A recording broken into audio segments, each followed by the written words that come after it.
Dear students, welcome back to my YouTube channel study express. आज का ये video 12th standard Maharashtra board subject Hindi का है और इस वीडियो में हम पाठ 2 निराला भाई का स्पष्टीकरण देखने जा रहे हैं। स्पष्टीकरण शुरू करने से पहले मैं चाहती हूँ कि आप वीडियो को पूरी देखें, वीडियो को लाइक करें, वीडियो को दोस्तों के साथ शेयर करें और चैनल को सब्सक्राइब करना बिल्कुल न भूलें। तो लेट्स स्टार्ट पाठ 2 निराला भाई, जिसकी लेखिका है महादेवी वर्मा। पाठ शुरू करने से पहले लेखिका का परिचय भी जानना बहुत ज़रूरी होता है और इस पर भी साहित्य संबंधी सामान्य ज्ञान के अंतर्गत आपको 2 मार्क्स का क्वेश्चन पूछा जा सकता है। तो चलिए हम शुरू करते हैं। लेखक का परिचय।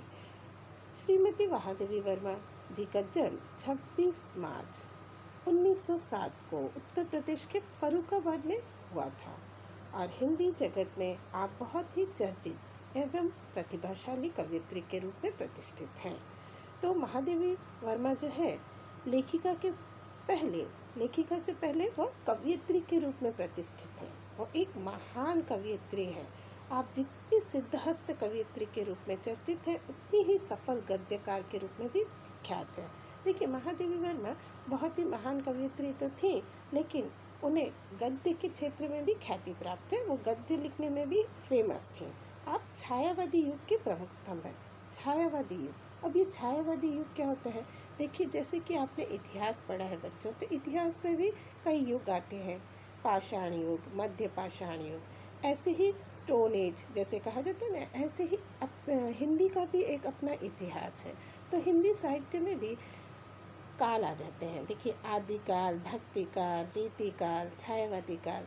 तो ये छायावादी युग है। छायावादी युग का समय देखिए 1918 से लेके 1936 तक का जो समय था, जो वो पीरियड था, उसको क्या कहा गया है? छायावादी युग। तो छायावादी युग में 4 स्तंभ माने गए हैं। छायावादी युग के 4 स्तंभ कौन कौन से हैं? देखिए, मैं आपको बताती हूँ। पहले तो हो गए ये महादेवी वर्मा, दूसरे हो गए हमारे ये निराला भाई, तीसरे हैं हमारे जयशंकर प्रसाद, चौथे कवि हमारे हैं सुमित्रा नंदन पंत जी। तो ये छायावादी युग में क्या होता था? छायावादी युग में सभी कवियों ने अपने अनुभव को मेरा अनुभव कहकर अभिव्यक्त किया है। हर काल में कुछ न कुछ परिवर्तन होता था। तो इस काल में क्या हुआ? कवि जो लिखते थे उसको वे अपना अनुभव यानी मेरा अनुभव कहकर लिखते थे। और यहाँ पर प्रकृति प्रेम दर्शाया गया, नारी प्रेम दर्शाया गया। जैसे एक कविता मैं आपको बता रही हूँ, जयशंकर प्रसाद जी की है। उन्होंने देखिए कितने अच्छी तरह से प्रकृति के प्रेम और प्रकृति में चेतना है, इस तरीके से बताया। सर्वप्रथम छायावादी कवि ने ही ये जताया है कि प्रकृति में भी चेतना है। जैसे वो लिख रहे हैं, अपनी उनकी कविता है, बीती विभावरी जागरी, अंबर पनघट में डुबो रही, ताराघट उषा नागरी। तो ऐसे बताया जा रहा है कि ये प्रकृति जो है इसमें भी चेतना है। तो ये हो गया छायावादी युग और छायावादी युग के कवि। अब आपके लिखे रेखा चित्र काव्य सौंदर्य की अनुभूति तो कराते हैं, सामाजिक स्थितियों पर भी जोर डालते हैं। उनकी जो लेखनी है, जो उन्होंने गद्य लिखा, कविताएं लिखी, उससे उन्होंने सामाजिक स्थितियों पर भी जोर की। इसलिए वे काव्यात्मक रेखा चित्र हमारे मन पर अमिट प्रभाव अंकित कर देते हैं। अमिट प्रभाव यानी कभी न मिटने वाला प्रभाव हमारे मन पर छोड़ जाते हैं। कवि निराला जो थे, उन्होंने आपको यानी महादेवी वर्मा को कवि निराला ने किसकी उपाधि दी थी? हिंदी के विशाल मंदिर की सरस्वती की उपाधि दी गई थी। और कुछ आलोचकों ने इन्हें आधुनिक मीरा से भी संबोधित किया था। अब हम इनका जीवन परिचय देखते हैं, जो इस प्रकार से है कि महादेवी वर्मा का जन्म एक संपन्न परिवार में हुआ था। वह अपने परिवार में अच्छे खाते पीते घर से थे, वहाँ पर वो पली बढ़ी। उनके जो पिता थे वो भागलपुर में एक कॉलेज के प्रिंसिपल थे। पिता का नाम था गोविंद प्रसाद वर्मा, जो एक कवि भी थे, और माता का नाम था श्रीमती हेमरानी वर्मा। तो कई वर्षों तक इनके घर में कोई पुत्री का जन्म नहीं हुआ था। जब इनका जन्म हुआ तो सभी लोग बहुत ही घर में खुश हो गए और इनके जो दादाजी थे, उन्होंने इनका नाम जो है देवी रखा कि हमारे घर में कोई देवी आ गई है, हमारे घर में देवी ने जन्म लिया है। क्योंकि कई वर्षों तक इनके घर में किसी पुत्री ने जन्म नहीं लिया था, जब इनका जन्म हुआ तो सभी जगह हर्ष फैल गया और इनके दादाजी ने इनका नाम देवी रखा और बाद में ये महादेवी वर्मा के नाम से विख्यात हो गए। इन्होंने तथा पिता कविता लिखते थे, माता भी कविता लिखती थी। माता एक धार्मिक महिला थी। वे रोज़ाना रामचरितमानस का पाठ, गीता ये सब पढ़ा करती थी, तो कविता भी वे करती थी। तो इन सब का प्रभाव उनके जीवन पर पड़ा और उन्हें 7th स्टैंडर्ड में ही इन्होंने अपनी पहली कविता लिखी और तब से लेकर अंत तक इन्होंने हिंदी साहित्य में काव्य लेखन किया है।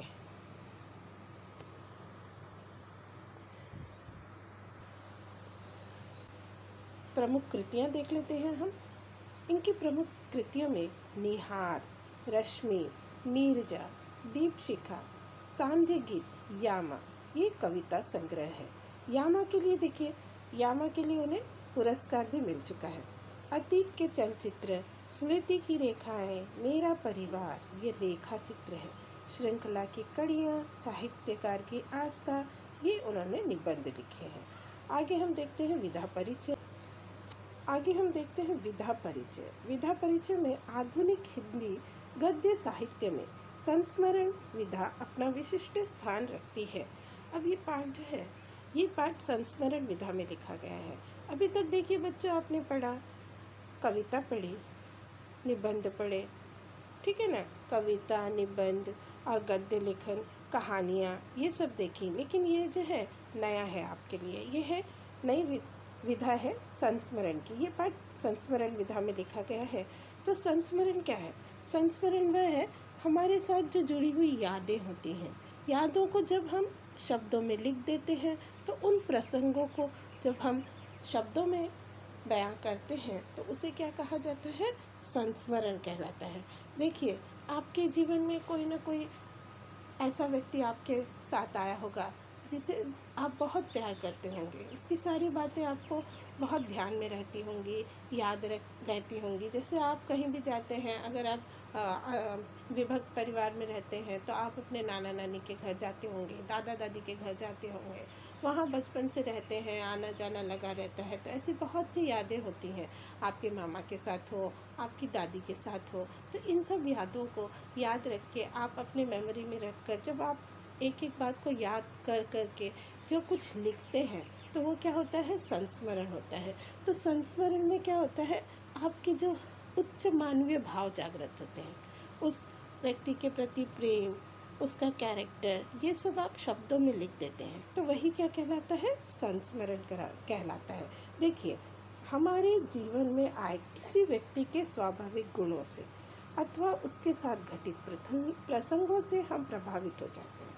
हमारे जीवन में बहुत सारे व्यक्ति का आना जाना लगता है, तो उन्हीं व्यक्ति के स्वाभाविक गुणों से और उसके साथ जीवन में होने वाली घटनाओं से हम प्रभावित होते हैं और उन्हीं प्रसंगों को शब्दांकित करने, यानी शब्द में लिख देना, उन प्रसंगों को जब हम शब्दों में लिख देते हैं तो वही क्या कहलाते हैं? संस्मरण कहलाते हैं। स्मृति के आधार पर उस व्यक्ति के संबंध में लिखित लेख या ग्रंथ को संस्मरण कहते हैं। स्मृति के आधार पर हम अपने स्मृति के आधार पर, यानी हमारा मेमोरी पावर जो है, हम जितना याद रख सकते हैं उस व्यक्ति के बारे में और अपनी यादों को जब हम लिखते हैं, अपनी यादें उस व्यक्ति के संबंध में लिखते हैं यादों के सहारे, तो वही क्या कहलाता है? संस्मरण कहलाता है। पाठ परिचय देख लेते हैं हम। निराला हिंदी साहित्य में छायावादी कवि और क्रांतिकारी व्यक्तित्व के रूप में जाने जाते हैं। अब देखिए, पहले ही मैंने बता दिया कि छायावाद के 4 प्रमुख स्तंभ थे और उनमें से एक स्तंभ निराला भाई भी थे। और क्रांतिकारी व्यक्तित्व के रूप में, क्रांतिकारी इनका व्यक्तित्व था, विद्रोह किया करते थे अपनी लेखनी से, आजीवन फक्कड़ बने रहे, जीवन भर फक्कड़ बने रहे। जीवन भर उनके पास कुछ नहीं था। फक्कड़ इंसान होता है ना, जिसके पास कुछ नहीं होता, ऐसे ही रहते हैं। निर्धनता में जीवन यापन करते रहे, निर्धनता में, गरीबी में, निर्धनता में जीवन यापन करते रहे। यानी जिनके पास धन नहीं होता, बिना धन के ही इन्होंने अपना जीवन यापन किया, जीवन जिया। और दूसरों की आर्थिक दुखों का बोझ स्वयं ढोते रहे। जो कुछ भी पैसे इन्हें मिलते, जहाँ कहीं से भी पैसे मिलते, ये दूसरों के आर्थिक दुखों का बोझ उठाते रहे, दूसरों को फाइनेंशियल हेल्प करते रहे, लेकिन उन्होंने अपने पास कुछ धन नहीं रखा। उन्होंने परिवार के सदस्यों के वियोग की व्यथा को सहा है। देखिए, परिवार की वियोग की व्यथा को इन्होंने सहा है। परिवार में इनके कोई नहीं था, ये अकेले थे। सबसे पहले तो 3 वर्ष की जब ये थे तो इनके माता का देहांत हो गया था। 20 वर्ष की अवधि में पिता का देहांत हो गया। तो जितना भी अपने बच्चों के अलावा जो संयुक्त परिवार का बोझ था वो निराला जी पर आ पड़ा था। फिर जब हुआ फर्स्ट वर्ल्ड वॉर के समय इनके चाचा, भाई, भाभी आदि जो है परिवार के सदस्य, उनका देहांत हो गया। उसके बाद स्पेनिश फ्लू में इनकी पत्नी भी चल बसी। परिवार के अन्य लोगों को भी इन्होंने खो। उसके बाद इनकी जो बेटी थी, बेटी का विवाह इन्होंने किया। बेटी के पति भी गुजर गया। कुछ दिनों पश्चात बेटी भी गुजर गई और बेटी के वियोग में इन्होंने बहुत बड़ा महाकाव्य भी लिखा है। तो इस तरह से इन्होंने अपने परिवार के सदस्यों के वियोग को सहा है और उसी को अपने काव्य में उतारा भी है। आतिथ्य करने में इनका अपनापन देखते नहीं बनता है। आतिथ्य करने में ये बहुत ही बड़े थे। अतिथि को देवता मानते थे और अपने पास भले ही कुछ न हो, लेकिन अतिथि सत्कार करने में हमेशा तत्पर रहते थे।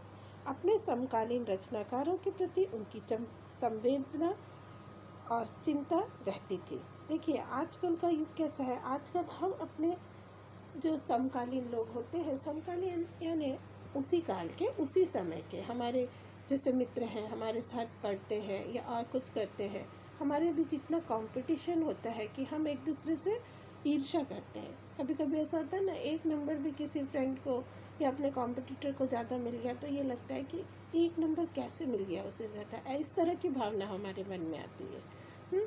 कहीं पे भी कंपटीशन हो, यही हम ये सोचते हैं कि हमें ही बेस्ट देना है, हमारा ही बेस्ट परफॉर्मेंस हो। लेकिन इन समकालीन कवियों में ऐसा नहीं था। वो एक दूसरे के प्रति चिंता करते थे। उनका व्यक्तित्व लोहे के समान दृढ़ था और हृदय भाव तरलता से ओतप्रोत था। देखिए, आपने नारियल देखा होगा, वो ऊपर से कितना कठोर होता है लेकिन अंदर से नर्म होता है। इसी तरह का इनका व्यक्तित्व है। ये अच्छे उच्च कद काठी के थे तो व्यक्ति थे और अपने इरादों के पक्के थे। इनकी विशेषता यह थी कि कठिन से कठिन परिस्थितियों में भी उन्होंने अपने सिद्धांत को त्याग कर समझौते का रास्ता नहीं अपनाया। संघर्ष का जो सहारा था वो लिया और संघर्ष का साहस कभी नहीं गंवाया। तो यही इनका व्यक्तित्व था और भाव थे जो हृदय में, वो बहुत ही तरलता से ओतप्रोत थे, यानी बहुत ही उदार दिल के व्यक्ति ये थे। वे महानता के पुजारी थे और इन्हीं गुणों को लेखिका ने शब्दांकित किया है। अब ये जो सारे हमने गुण देखे कि वो निर्धनता में जीते थे, ये भी अभी पाठ पढ़ेंगे तो हमें पता चल जाएगा। और दूसरों का आर्थिक बोझ ढोते थे, किस तरह से उन लोगों ने दूसरे की मदद करी, ये पता चल जाएगा। ठीक है, और अतिथि का सत्कार का प्रसंग भी आया है हमारे पाठ में, ये भी हम देखेंगे। तो इन सभी चीज़ों का लेखिका ने अपने इस पाठ में शब्दांकित किया है। तो अब हम देखते हैं पाठ। देखिए, यहाँ पर लेखिका जो है इस पैराग्राफ में, इस परिच्छेद में लेखिका अपनी पुरानी यादों को याद कर रही है। वो अपनी पुरानी यादों को याद करके हमें बता रही है कि बहुत समय बीत गया है, एक युग बीत गया, बहुत समय बीत गया, लेकिन अभी भी उनकी यादें जो है वो बहुत ही ताज़ा है। सावन का महीना है। सावन के महीने में क्या होता है? सावन के महीने में चारों तरफ बादल छाए रहते हैं, काले काले बादल, घटाएं होती हैं, काले काले बादल छाए रहते हैं, वर्षा होती है।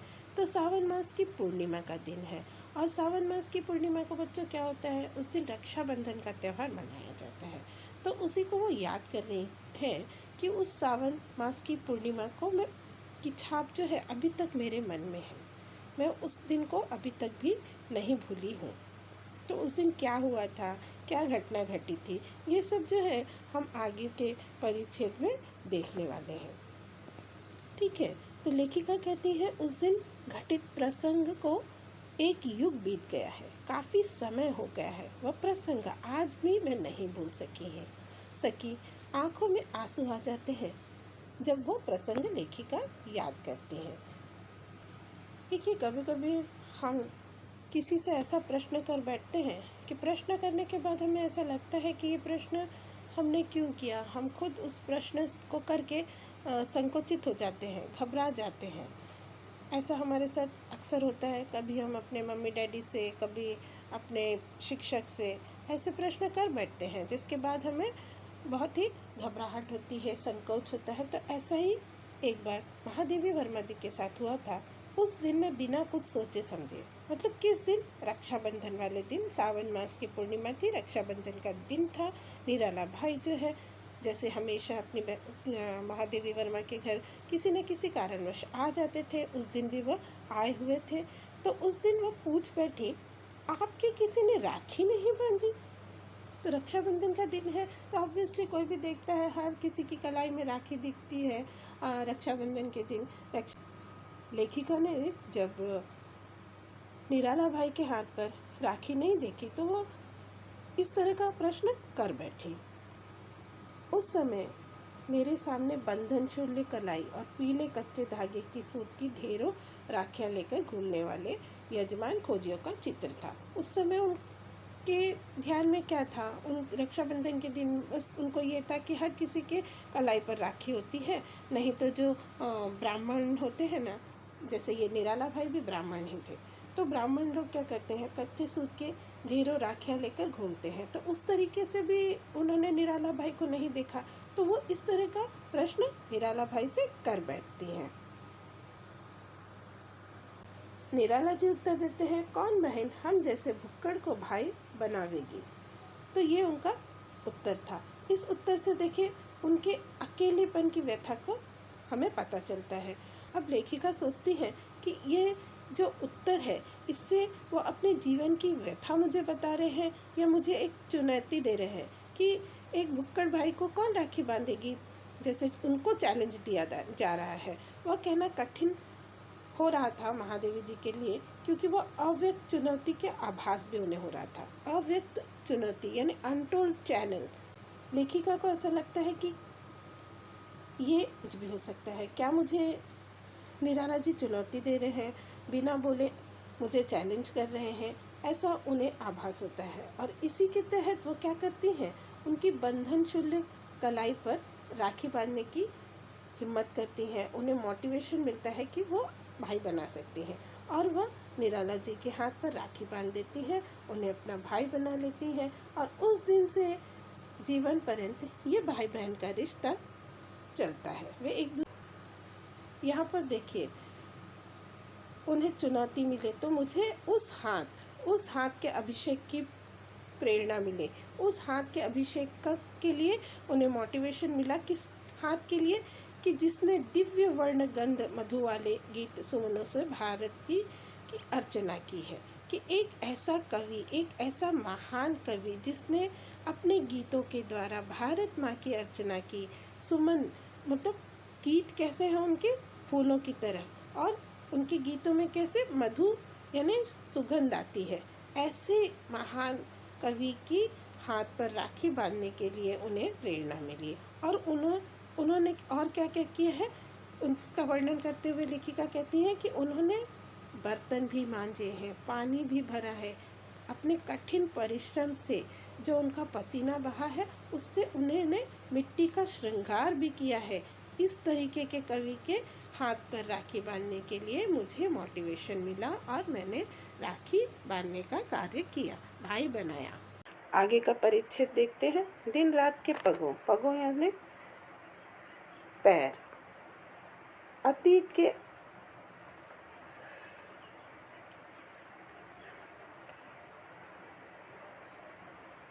आगे का परिच्छेद हम देखते हैं।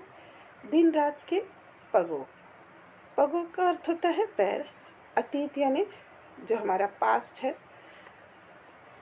तो पगों से चलकर, जब हम अपने पैरों से चलकर एक सीमा पार कर लेते हैं, एक लंबी दूरी तय कर लेते हैं। उसी तरह से दिन रात बीतते गए, कई वर्ष बीत गए और लेखक क्या करते रहे, लेखक अपना लेखन का कार्य करते रहे। उनके मन में जो दुख था, उनके मन में जो व्यथा थी, जो विद्रोह दबा हुआ था, वह उन्होंने अपने लेखनी के माध्यम से, अपने अक्षरों को शब्दबद्ध करके अपनी लेखनी के माध्यम से आंसुओं के रूप में बहा डाला। यानी अपनी लेखनी से उन्हें अनेक रचनाएं, अनेक चित्रकथाएं आंक डाली। यानी बहुत बड़े बड़े महाकाव्य, चित्रकथाएं, ये सब उन्होंने अपनी लेखनी के द्वारा अपनी व्यथा को निकाल दिया और लिख दिया। जितनी इस महान कवि और असाधारण मानव के जीवन की मार्मिक झांकी मिल सकती है, ये कैसे थे, ये बहुत ही महान कवि थे और असाधारण मानव थे। असाधारण मानव क्यों थे? क्योंकि इन्होंने जो जीवन में इतना संघर्ष किया, इतने दुख झेले, इसलिए वो हमसे अलग थे। हम मानव, साधारण मानव, अगर हमें थोड़ा सा भी दुख, तकलीफ़ या कष्ट होता है तो हम सर पकड़ कर बैठ जाते हैं, कोई काम हमसे होता नहीं। लेकिन वो असाधारण थे। उन्होंने अपने जीवन में मार्मिक यानी दुख देने वाली बातें, उनको इतनी दुख देने वाली बातें उन्होंने सही हैं, जीवन में इतना संघर्ष सहा है, इसीलिए उन्हें साधारण मानव हम नहीं कह सकते, वो सामान्य मनुष्य नहीं थे। तो उन्होंने अपने जीवन में जो सहा, जो व्यथा देखी, जो मार्मिक दुख थे, वे सभी वे अपनी लेखनी में उतारे उन्होंने। ये कोई साधारण मनुष्य नहीं कर सकता था। उनके वियोग का दुख उनके साहित्य लेखन में देखने को मिलता है। गरीबी के कारण उन्होंने कोई शर्म महसूस नहीं की, ये सारी बातें उनकी लेखनी में हम देख सकते हैं। ऐसे परिस्थिति में भी ऊंचे ऊंचे काव्य लिखना ये कोई आसान बात नहीं है, ये किसी सामान्य मनुष्य के लिए संभव नहीं है। तो ऐसे एक चित्रधार पर पा लेना सहज नहीं है। देखिए, जैसे कि कोई भी अच्छी पेंटिंग है, कोई भी अच्छा चित्र है, उसको उसको आधार देने के लिए एक बड़े अच्छी लकड़ी के फ्रेम के स्टैंड की ज़रूरत होती है। उसी तरह इस महान कवि को, असाधारण मनुष्य को समझ लेने के लिए एक अच्छे मनुष्य की भी ज़रूरत थी। उनको हम समझ नहीं सकते, उनको समझने वाले इंसान की भी ज़रूरत है। जिस तरह से एक पेंटिंग को आधार देने के लिए एक लकड़ी के अच्छे स्टैंड की ज़रूरत होती है। आगे का परिच्छेद देखते हैं, उनके अस्त व्यस्त जीवन को व्यवस्थित करने के। तो निराला जी का जो जीवन था बहुत ही अस्त व्यस्त था, यानी बिखरा हुआ था। तो उनको के जीवन को व्यवस्थित करने के असफल प्रयास किसने किया? महादेवी वर्मा ने किया। तो महादेवी वर्मा इस परिच्छेद में बता रही हैं कि निराला जी का जो जीवन था वो बहुत ही बिखरा हुआ था और उनके अस्त व्यस्त जीवन को व्यवस्थित करने के मैंने कई प्रयास किए, लेकिन प्रयासों में क्या रही? असफल रही। और वही असफल प्रयासों का स्मरण करके वो आज भी उनको क्या होता है? हंसी आती है। तो एक बार क्या हुआ था, एक बार निराला जी तो बहुत ही उदार दिल के थे, तो उनकी जो ये उदारता थी, निर्बद्ध उदारता, यानी किसी भी बंधन में नहीं बंधी हुई, बिना बंधन के, जो एकदम मुक्त हो, तो वो बिना बंधन की जो उदारता थी, किसी भी बंधन में उनकी उदारता तो बंधी नहीं थी। लेखिका के द्वारा उनकी निर्बद्ध उदारता की तीव्र आलोचना सुनने के बाद निराला जी ने क्या कहा कि अब मैं व्यवस्थित रहूँगा। संयोग से क्या होता है? संयोग से उन्हें कहीं से 300 रुपये मिल जाते हैं और ये 300 रुपये जो है ये वो महादेवी वर्मा के पास जमा कर देते हैं कि ठीक है, आप मेरा जो है 1 महीने का अनुमानित खर्च यानी बजट बना दीजिएगा। जिन्हें मेरा व्यक्तिगत हिसाब रखना पड़ता है वे जानते हैं कि यह कार्य मेरे लिए कितना दुष्कर है। और महादेवी वर्मा कहती है यहाँ पर कि जिन्हें मेरा हिसाब बनाए रखना पड़ता है, जो उनके बजट बनाने वाले हैं, वो जानते हैं कि ये कार्य मेरे लिए यानी किसके लिए? महादेवी वर्मा के लिए बहुत ही दुष्कर है। न वे मेरी चादर लंबी कर पाते, न मुझे पैर सिकुड़ने पर बाध्य कर सकते थे। चादर लंबी करना यानी अधिक पैसे कमाना या बजट बनाने के लिए अधिक पैसे देना। हाँ, फाइनेंस जो हम देते हैं तो वो ज़्यादा होना चाहिए। ना वो मुझसे ये कह पाते, ना ये कह पाते कि पैर सिकुड़ने पर बाध्य कर पाते, ना ये कह सकते थे कि आप अपना हाथ रोक कर खर्च करिए, पैसे के हिसाब से आप खर्च करिए। तो इस प्रकार से क्या है, विचित्र रस्सा कसी में 30 दिन बीत जाते हैं। इस तरह की जो उनकी जद्दोजहद चलती रहती है 30 दिन के खर्च की, वो बीतते रहते हैं। पर यदि अनुत्तीर्ण परीक्षार्थियों की प्रतियोगिता हो तो जो फेलियर्स होते हैं, जो फेलियर स्टूडेंट होते हैं, अगर उनकी हम प्रतियोगिता कंपटीशन रखें तो उन फेलियर विद्यार्थियों में 10 अंक पाने वाला भी अपने आप को 0 पाने से श्रेष्ठ मानता है। अगर कोई विद्यार्थी 10 अंक पाता है, उसको 10 मार्क्स मिलते हैं, तो वो भी अपने आप को ग्रेट महसूस करता है किसी दूसरे विद्यार्थी से, जो वो अपने आप को 0 अंक पाने वाले से श्रेष्ठ मानेगा ना। अब लेखिका ने जो है निराला जी का बजट बनाया, नमक से लेकर नापित यानी नाई तक के खर्चे को, और चप्पल से लेकर मकान के किराए तक। यहाँ पर देखिए निराला जी के पास इतने पैसे नहीं थे कि वो अपना घर ले सके, वो एक किराए के मकान में रहते थे। तो इस तरीके से उनका बजट तैयार किया गया। जब निराला जी को लेखिका ने बजट दिखाया तो उन्हें पसंद आ गया। तब जाकर पहली बार लेखिका को क्या हुआ, अपने अर्थशास्त्र के ज्ञान पर गर्व हुआ। उनको अपनी इकोनॉमिक्स की जो पढ़ाई थी, अर्थशास्त्र था, उसके ज्ञान पर उन्हें गर्व हुआ। पर दूसरे ही दिन उनका जो सारा गर्व था वो सभी समाप्त हो गया।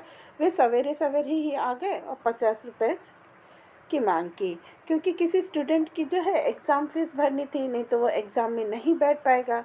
और संध्या होते होते, शाम होते होते क्या हुआ, एक साहित्यिक मित्र को 60 रुपये देने की आवश्यकता पड़ गई। दूसरे दिन लखनऊ के किसी तांगे वाले की माँ को 40 रुपये का मनी ऑर्डर करना था। और दोपहर होते होते क्या हुआ, दिवंगत मित्र जो उनके मित्र थे वो एक्सपायर हो चुके थे, तो उनकी जो भतीजी थी उसके विवाह के लिए उन्हें 100 रुपये देना अनिवार्य हो गया था। सारांश ये है, पूरा कंक्लूजन क्या हो गया कि जो तीसरे ही दिन में उन्होंने जितना भी रुपया जमा करवाया था वो सभी जो है समाप्त हो गया। तब उनके व्यवस्थापक के नाते ये दान खाता मेरे हिस्से में आ गया। अब उनके व्यवस्थापक कौन थी, महादेवी वर्मा। तो आगे का खर्च का जिम्मेदारी किस पर आ गई, महादेवी वर्मा पर आ गई, कि अगर आगे कुछ खर्च करना है तो वो अपने पॉकेट में से दें।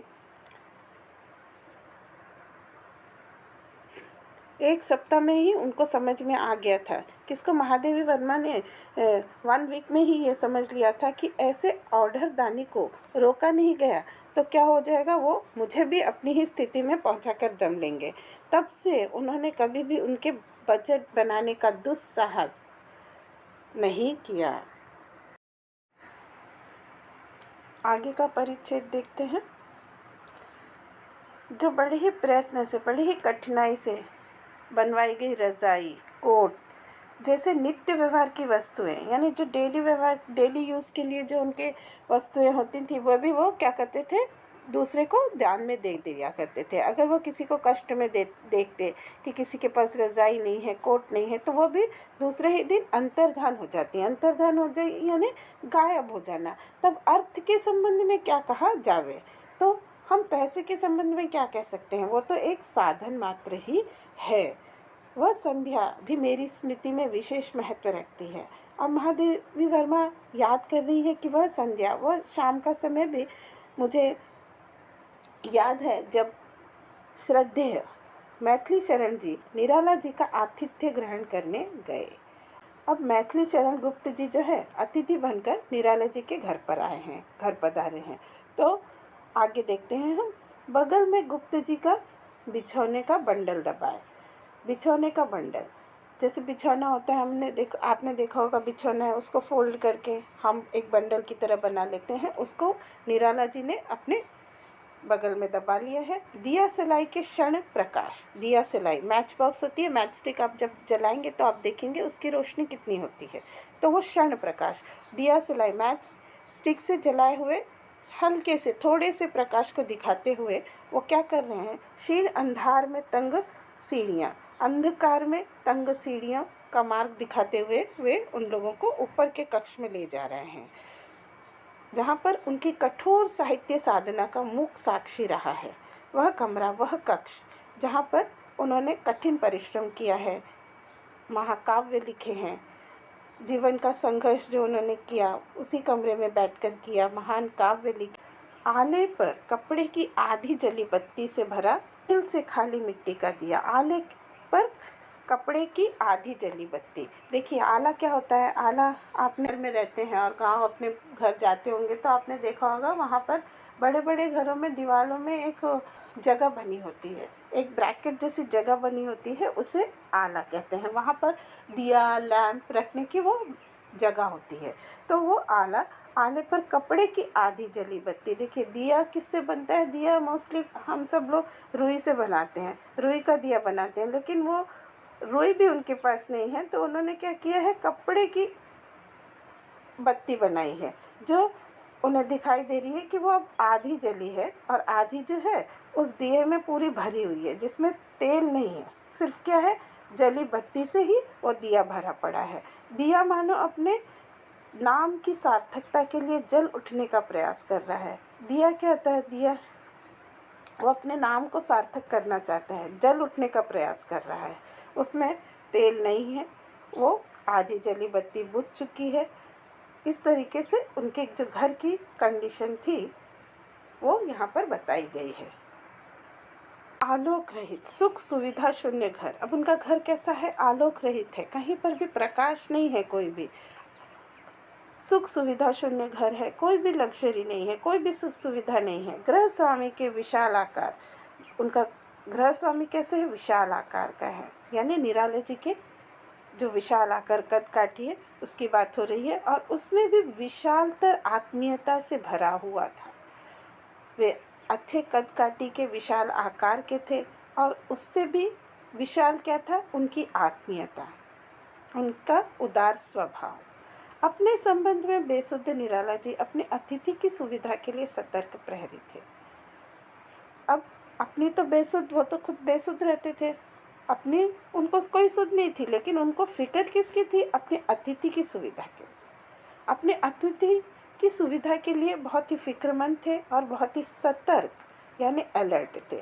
अतिथि की सुविधा का विचार करके वो एक नया घड़ा खरीद कर लाए। अब देखिए उनके घर की कंडीशन क्या थी, उनके घर में पानी रखने का कोई पात्र भी नहीं था।